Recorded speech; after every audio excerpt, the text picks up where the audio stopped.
The grand chamber of the Galactic Council was the largest room Catherine Cole had ever seen.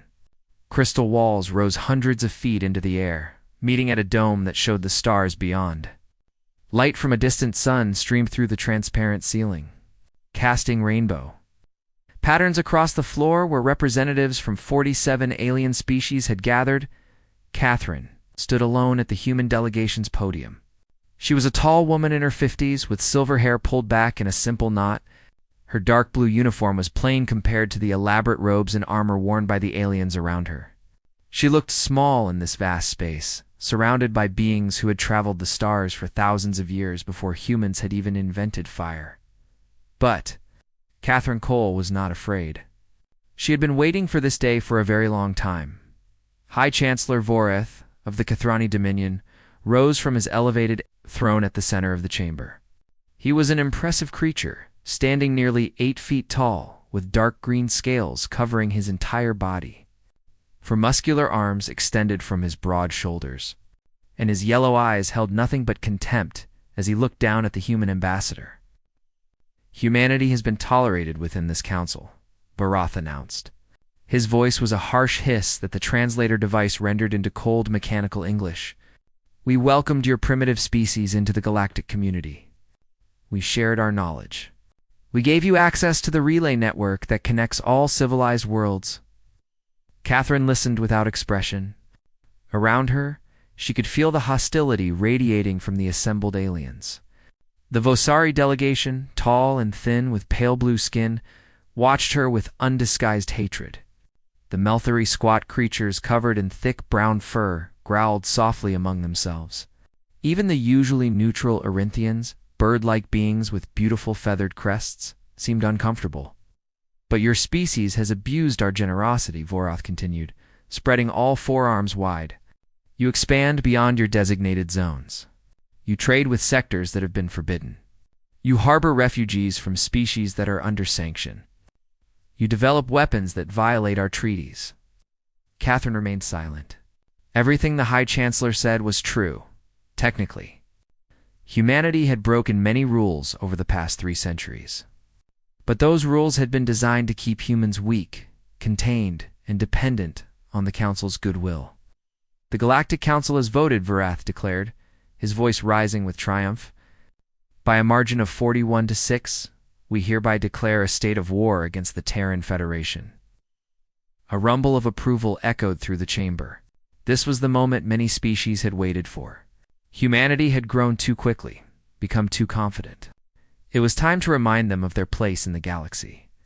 You have 30 standard cycles to surrender your outer colonies and submit to occupation, Vorath continued.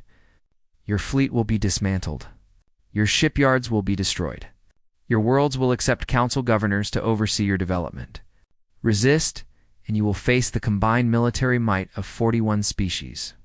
The choice is yours. Vorath sat back on his throne, clearly expecting tears, pleas for mercy, or perhaps angry defiance from the human ambassador.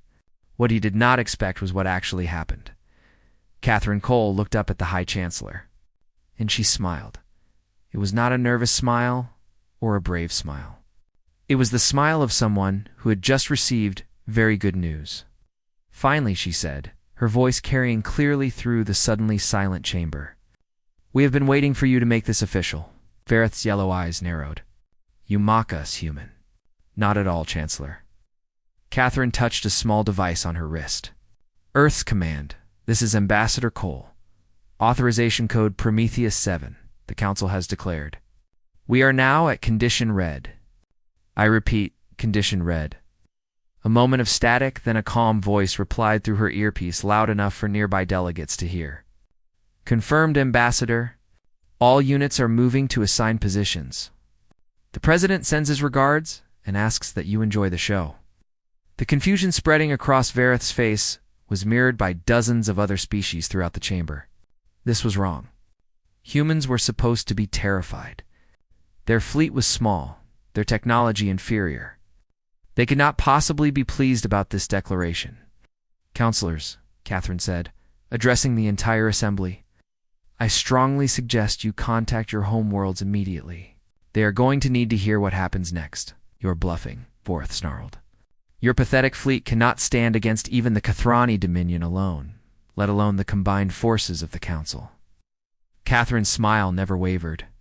"Chancellor, do you know how humanity spent the last 300 years? While your species grew comfortable and lazy, secure in your ancient power, we worked. We planned. We built things that your sensors could never detect, in places your ships could never reach." She began walking slowly across the chamber floor, her footsteps echoing in the stunned silence. "You look at humanity and see a young species, primitive, easily controlled. That is exactly what we wanted you to see. Every time your inspectors visited our worlds, we showed them obsolete factories and outdated ships.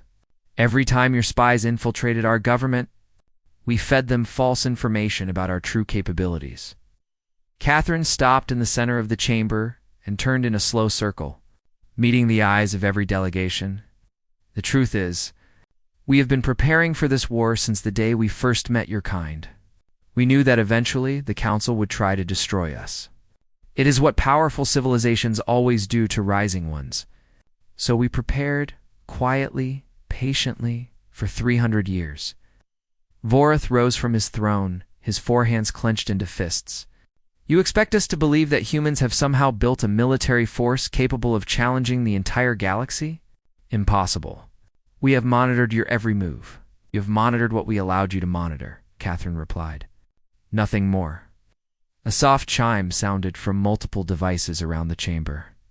Delegates began checking their communicators, and Catherine watched as expressions of confusion turned to shock, then fear. The Vosari ambassador was the first to speak, his translator rendering his words in a trembling voice. "The Third Fleet, our entire Third Fleet, has been disabled. Every ship. They report weapons they have never seen, vessels that appeared from nowhere." Similar reports began flooding in from other delegations. The Melthari Border Patrol had been surrounded by human ships that had somehow bypassed all their sensor nets. The Cathronia Advance Force near Arcturus had been destroyed in less than an hour by a single. Vorth stared at Catherine with new eyes. For the first time, there was something other than contempt in his expression. There was fear. "What have you done?" he whispered. Catherine Cole straightened her uniform and walked back toward the human delegation's podium. "We have done what humanity has always done, Chancellor. We have survived. We have adapted. We have overcome." She paused at the door of the chamber and looked back one final time. "You wanted a war with Earth. Congratulations, you have one. I suggest you spend the next 30 cycles not preparing to occupy our worlds, but figuring out how to defend your own." And with that, Ambassador Catherine Cole walked out of the Galactic Council chamber. Leaving chaos in her wake, the war had begun, and humanity was ready deep beneath the frozen surface of Europa. One of the moons of Jupiter, Admiral Daniel Hayes, stood in a command center that officially did not exist. The room was carved from solid ice and reinforced with metals that no Council scientist had ever analyzed. Screens covered every wall, showing real-time data from thousands of sources across the galaxy. Daniel was a big man with gray hair and a face. Weathered by decades of stress and responsibility, he had spent his entire adult life preparing for this moment, training officers, designing battle strategies, and keeping the greatest secret in human history. "Admiral, all shadow fleets are reporting combat ready," said Commander Lisa Grant, his chief tactical officer. She was young, barely 40, but her eyes held the same determination that burned in every human officer. "The Veil Protocol is fully active. Council sensors show no detection of our positions." Daniel nodded slowly, his eyes fixed on the central display. It showed the entire galaxy, with human territory marked in blue and Council space in red. For 3 centuries, that blue section had remained small, contained. Exactly as the aliens wanted, that was about to change. "Show me the Kathrani main fleet," Daniel ordered. The display shifted to reveal a massive armada gathering near the Arcturus relay point. Over 8,000 warships, each one bristling with weapons. Each one crewed by warriors who believed they were about to crush a helpless enemy. The pride of the Kathroni Dominion, the most feared military force in the known galaxy. They are bringing everything, Lisa observed quietly. They want this to be over quickly. They will get quick, Daniel replied. Just not the kind they are expecting. He turned to face the officers assembled around the command center. These men and women represented the true leadership of Earth's military. People who had trained in secret, who had never appeared on any official roster, who had dedicated their lives to a war they knew was coming. Today we reveal ourselves, Daniel said, his voice carrying easily through the room. Today the galaxy learns what humanity is truly capable of. Signal Admiral Patricia Reeves. She has. NG engagement. Tell her she may begin when ready, in the darkness between stars. In the vast empty spaces where no sensors reached and no ships traveled, something stirred. The Terran Shadow Navy had been built over 2 centuries in locations so remote that light itself took years to reach them. Hidden shipyards carved into rogue asteroids drifting between star systems. Construction facilities buried in the hearts of gas giants where no alien probe could survive. Manufacturing plants on dead worlds in sectors that the Council had declared worthless and forgotten. 50,000 warships powered up their engines simultaneously. Each vessel was equipped with technology that humanity had never revealed. Systems reverse-engineered from ancient ruins discovered deep beneath the surface of Mars. Ruins that predated human civilization by millions of years. Admiral Patricia Reeves stood on the bridge of the carrier Endeavour, watching her fleet come alive around her. She was a small woman with gray-streaked brown hair and calm eyes that had seen 30 years of simulated warfare. Every battle, every scenario, every possible situation had been practiced and perfected. Now, it was time to do it for real. All ships. This is Admiral Reeves, she announced over the fleet-wide channel. 2 centuries of patience ends today. The galaxy wanted to see what humanity could do. Let us show them. The first target was the Kethrani Third Fleet. 600 warships assigned to secure the human colony at Tau Ceti. The Kethrani commander, a veteran warrior named Garath, had positioned his forces in a standard blockade formation. Confident that no human force could challenge him, he was reviewing attack plans in his quarters when the alerts began. Commander, we are detecting unknown vessels emerging from everywhere, his sensor officer reported, voice shaking. Count is. This cannot be right. Count is over 2,000 ships. Goroth rushed to the bridge, his forearms working the controls of his command chair as he settled into place. The tactical display showed his fleet surrounded by human vessels that had somehow appeared without warning. They were sleek and angular, their hulls covered in materials that seemed to absorb light rather than reflect it. All ships, raise shields, and prepare to engage, Goroth ordered. They may have surprised us, but our technology is superior. We will destroy them. The Kethrani fleet opened fire. Thousands of plasma bolts and missile salvos streaked toward the human vessels. None of them hit. The human ships moved in ways that physics should not allow, sliding between attacks as if they knew where each shot would land before it was fired. And then they returned fire. Beams of pure white light lanced out from the human vessels. They did not splash against Kethrani's shields. They passed through them as if they did not exist, cutting through hull plating and armor like a hot knife through paper in the span of 10 minutes. Every Kethrani ship in the fleet was disabled, not destroyed, but crippled beyond repair.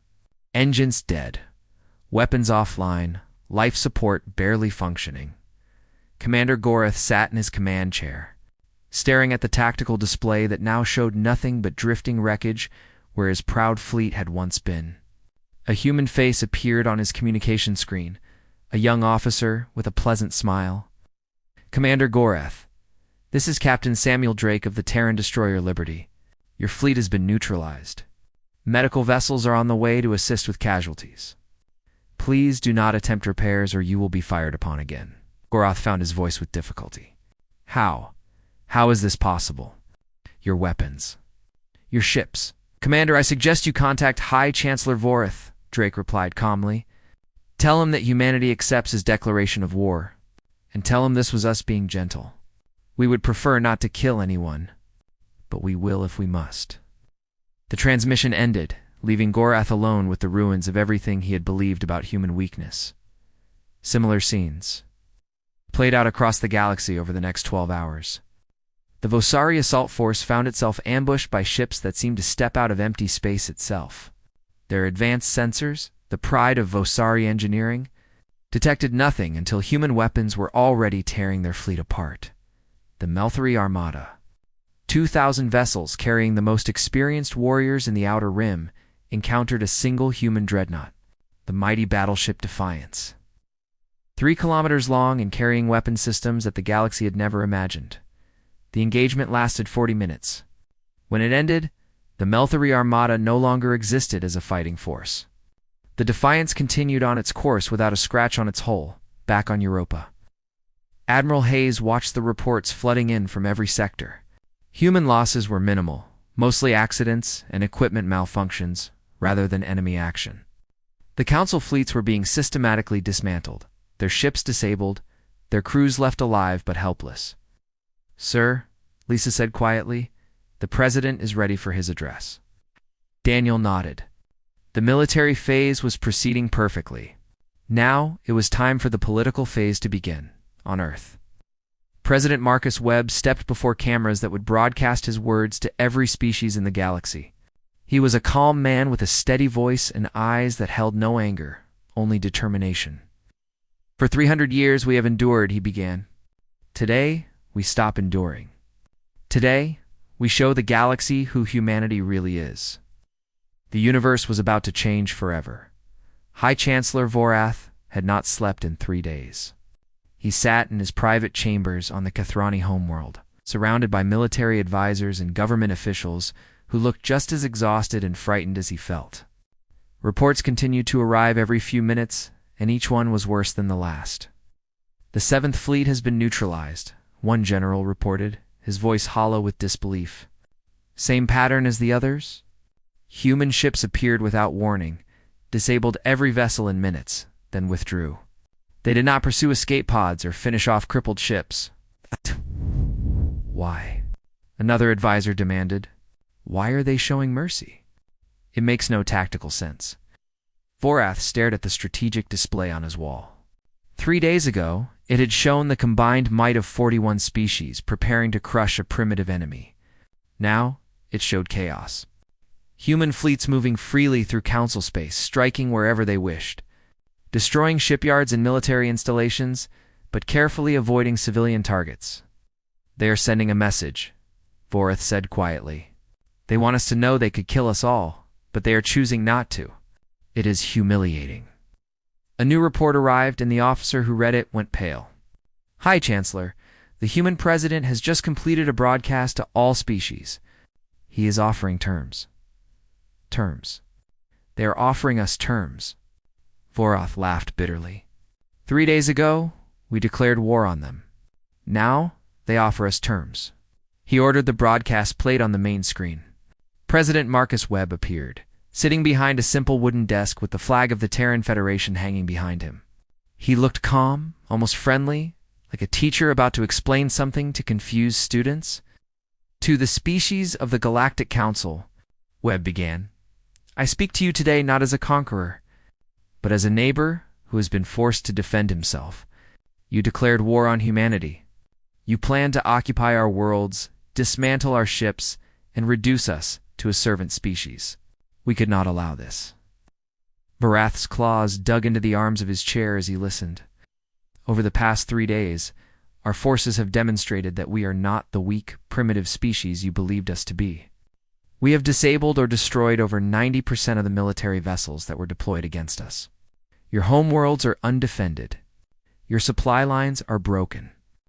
Your military leadership is in chaos."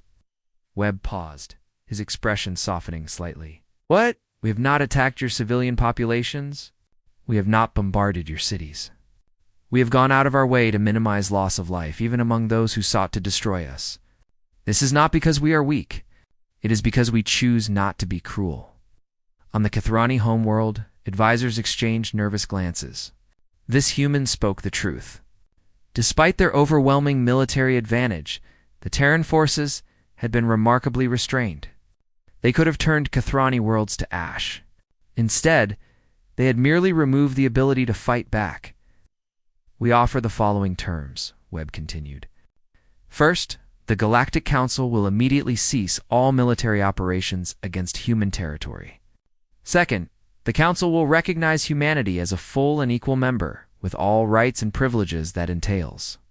Third, the restricted zones around human space will be permanently abolished. Fourth, any species that wishes to establish peaceful relations with humanity may do so freely, without Council interference." Webb leaned forward slightly, his eyes seeming to look directly at Vorath through the screen. "These terms are not negotiable. You have 72 hours to accept them. If you refuse, or if you attempt further military action against our people, we will no longer show restraint. We will treat your worlds as you plan to treat ours. I sincerely hope it does not come to that." The broadcast ended. Silence filled Vareth's chamber.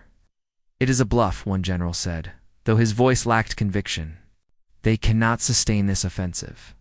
Their supply lines are too long, their forces to spread out." "Is it a bluff?" Vorath replied coldly.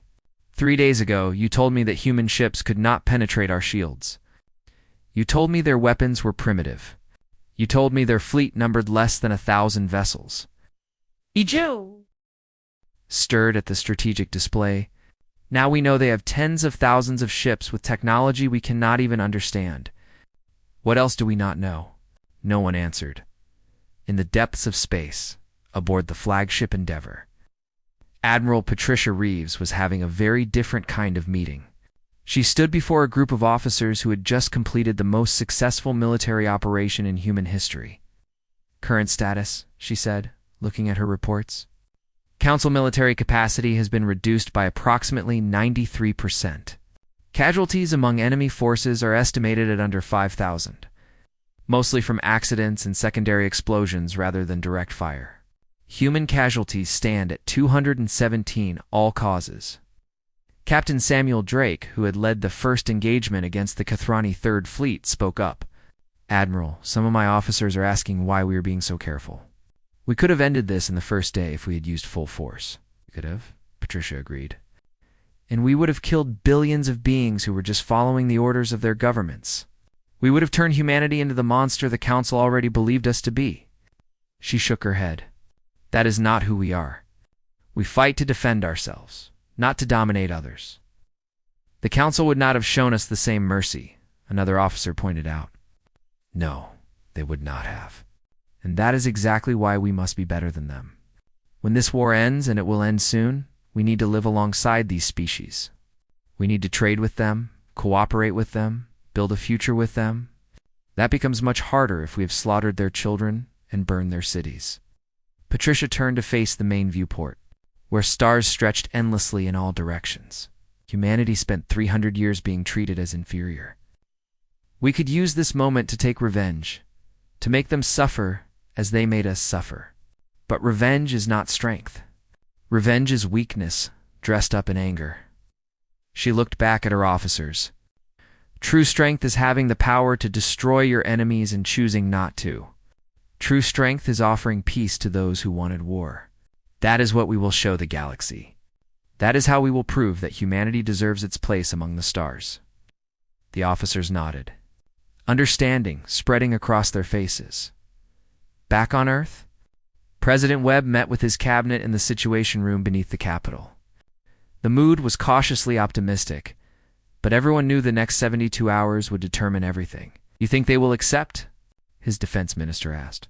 "Some will," Webb replied. "The Arinthians have already sent private messages expressing interest in peace. The Valari are preparing a formal statement of support. But the Kathrani," shook his head. "Vorath built his entire career on the belief that humanity was inferior. Accepting our terms means admitting he was wrong about everything. That is a very hard thing for a proud being to do. And if he refuses," Webb's expression hardened, "then we show him what human restraint really means by removing it. I pray it does not come to that. But I will not sacrifice our people to spare his pride." The clock was ticking. 72 hours to decide the fate of the galaxy. 50 hours after President Webb's ultimatum, High Chancellor Vorath made his choice. It was not the choice his advisors had begged him to make. It was not the choice that reason and logic demanded. It was the choice of a proud being who could not accept that everything he believed had been wrong. "We will not surrender to mammals," he declared before the emergency session of the Kethrani High Command. "We will not bow to creatures who were living in caves when our ancestors built empires among the stars. If we must die, we will die with honor." He ordered every remaining Kethrani vessel to gather at the Arcturus relay point. Every reserve fleet, every patrol ship, every armed transport that could carry a weapon. He sent messages to the other Council species, demanding they contribute their surviving forces to one final, massive assault. Most refused. The Visari had already begun secret negotiations with humanity. The Melthari were in open revolt against their own government, furious that their warriors had been sent to die against an enemy they could not defeat. A dozen smaller species had quietly announced their withdrawal from the Council entirely, but Vorath still managed to assemble a formidable force. 12,000 warships, crewed by beings who would rather die than accept human dominance. They jumped into the Sol system on the morning of the 71st hour. Emerging from faster-than-light travel in perfect formation, weapons already powered and ready, what they found waiting for them would haunt Kethrani. Nightmares for generations. Earth floated serenely in the void, a blue and green jewel wrapped in white clouds.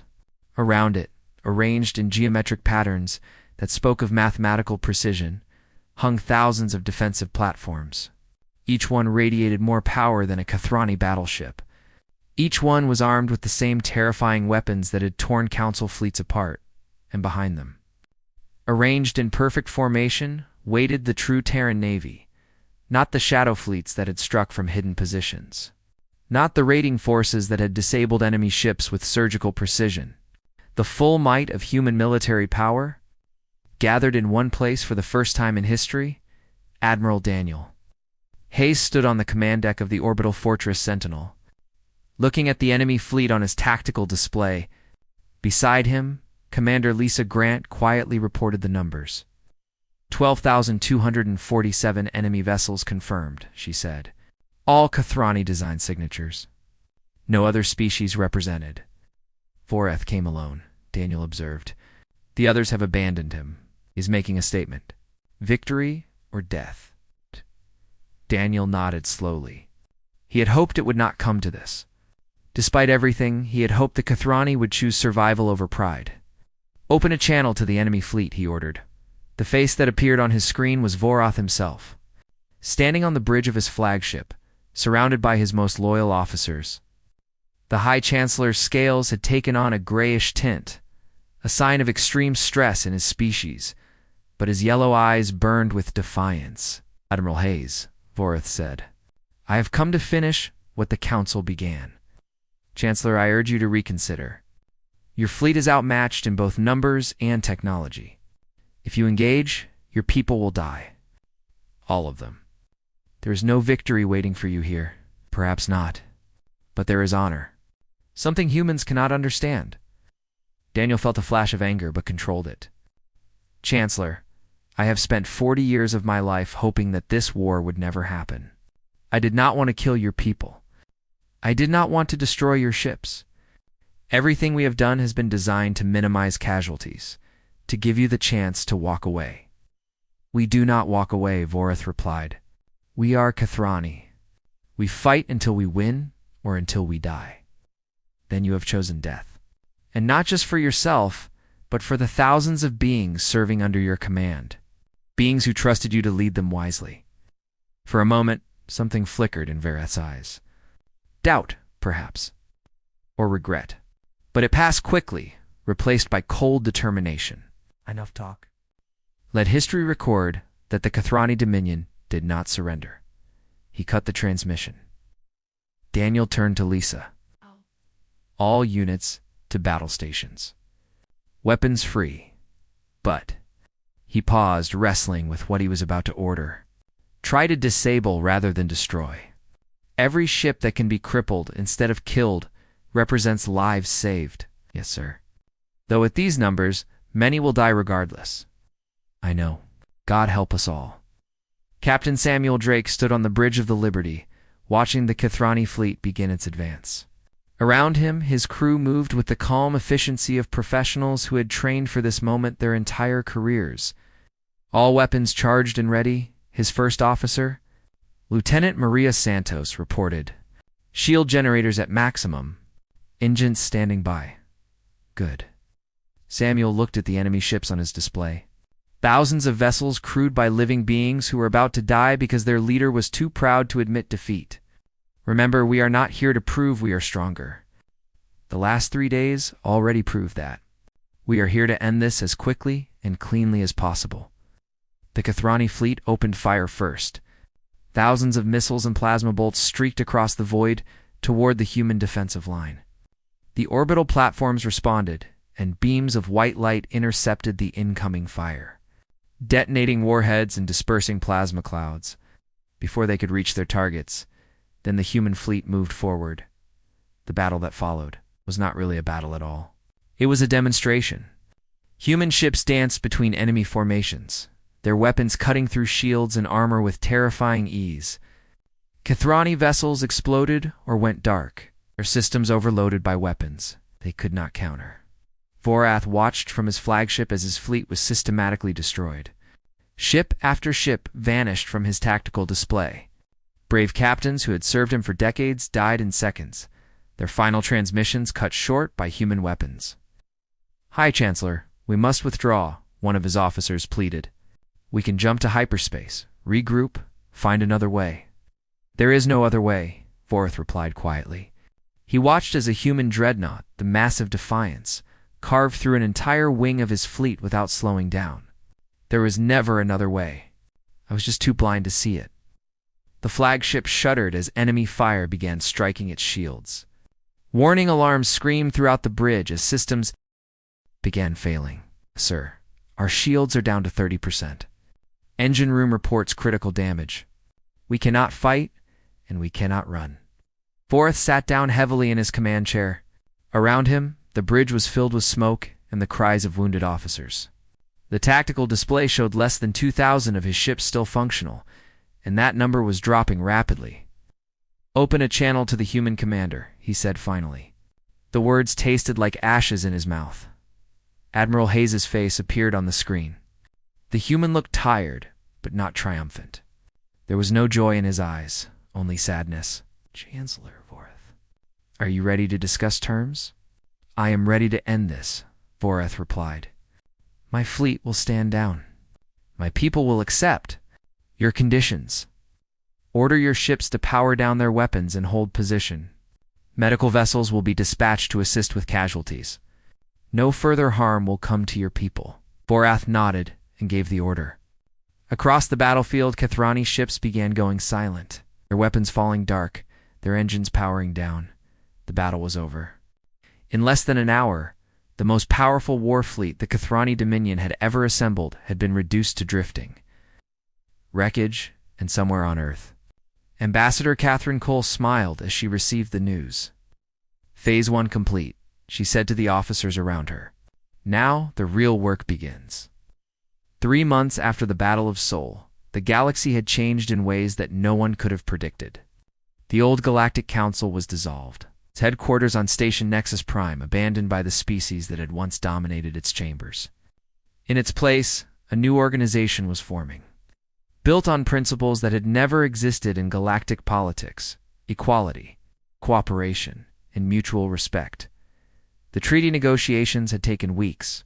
Representatives from over 60 species gathered in a massive station orbiting Earth, a structure that human engineers had constructed in record time as a symbol of the new era. The station was named Unity, and it was unlike anything the galaxy had ever seen.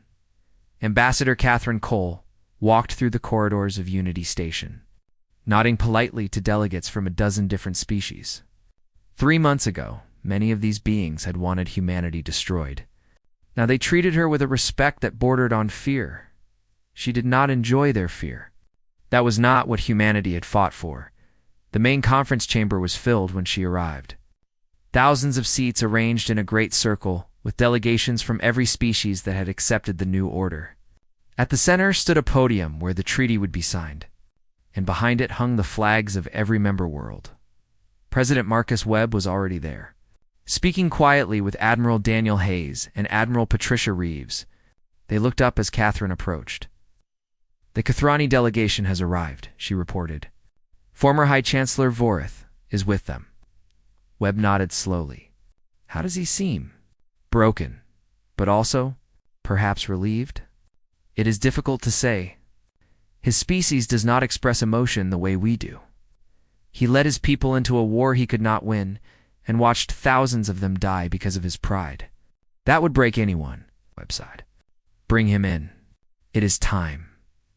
The Kathrani delegation entered the chamber, and a hush fell over the assembled species.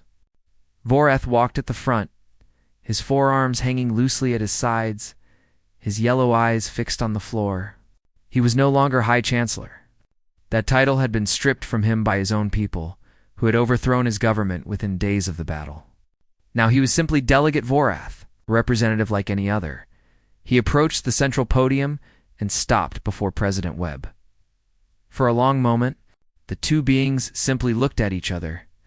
The human who had shattered Kathrani pride, and the alien who had tried to destroy humanity. "Delegate Voreth," Webb said formally. "The Terran Federation welcomes the Kathrani Dominion to the Unity Council. We hope this marks the beginning of a new relationship between our peoples." Voreth's voice was quiet when he replied, "President Webb, my people have authorized me to sign the Treaty of Unity on their behalf. We accept all terms. We acknowledge humanity as our equals. He paused, struggling with words that went against everything he had ever believed. "We apologize for the war we declared. It was unjust. It was based on lies we told ourselves about your species." Webb extended his hand in the human gesture of friendship. Voreth looked at it for a moment, then reached out with one of his own hands and clasped it. "The past is the past, Delegate. What matters now is the future we build together." Around the chamber, delegates began to applaud. Not all of them, but many. Species that had been enemies for centuries now found themselves united by a common desire to move forward. Catherine took her place at the podium as the formal ceremony began. One by one, representatives from each species came forward to sign the treaty. The Valari signed eagerly, their feathered crests bright with excitement. The Arinthians added their elegant script with obvious relief. Even the Meltheri, who had lost so much in the brief war, pressed their paw prints to the document with something like hope in their small eyes. When the last signature was added, Catherine addressed the assembly. "Some of you are wondering how this happened," she began, her voice carrying clearly through the silent chamber. "How a species that has only traveled the stars for 4 centuries could humble empires that have existed now for thousands of years. How humanity, which you dismissed as primitive and weak, could defeat the combined military might of the galaxy." She walked slowly across the floor, meeting the eyes of delegates from dozens of worlds. "The answer is not our weapons or our ships, though those certainly played their part. The answer is simpler than that. We never forgot what it meant to struggle." She stopped in the center of the chamber, looking up at the assembled species. "While your civilizations grew comfortable and secure, we remembered what it was to be small, to be afraid, to fight for every scrap of progress. We built our strength not in spite of our challenges, but because of them. Every obstacle you placed in our path only made us stronger. Every restriction only made us more determined." Voreth listened with his head bowed. He had underestimated humanity in every possible way. They had seemed so eager to please, so willing to accept their inferior position. He had never imagined it was all a mask. "But strength alone is not enough to build a civilization that lasts," Catherine continued. "Strength without wisdom becomes tyranny. Power without mercy becomes cruelty. That is why we chose to show restraint in our victory.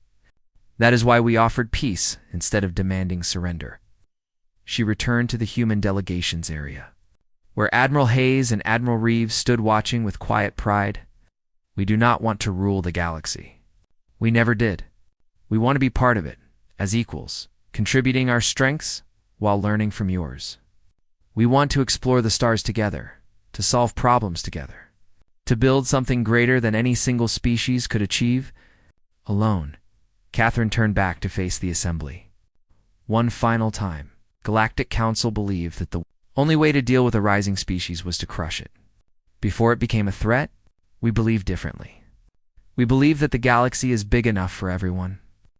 We believe that cooperation creates more prosperity than competition. We believe that every species, no matter how young or how old, has something valuable to offer. She straightened her uniform and smiled, the same smile she had worn in the old council chamber when the war was declared. Today, we sign a treaty. But a treaty is just words on a page. What matters is what comes after. Will we keep the promises we make here? Will we treat each other with respect and fairness? Will we choose the harder path of building trust instead of the easier path of falling back into old patterns? The chamber was utterly silent.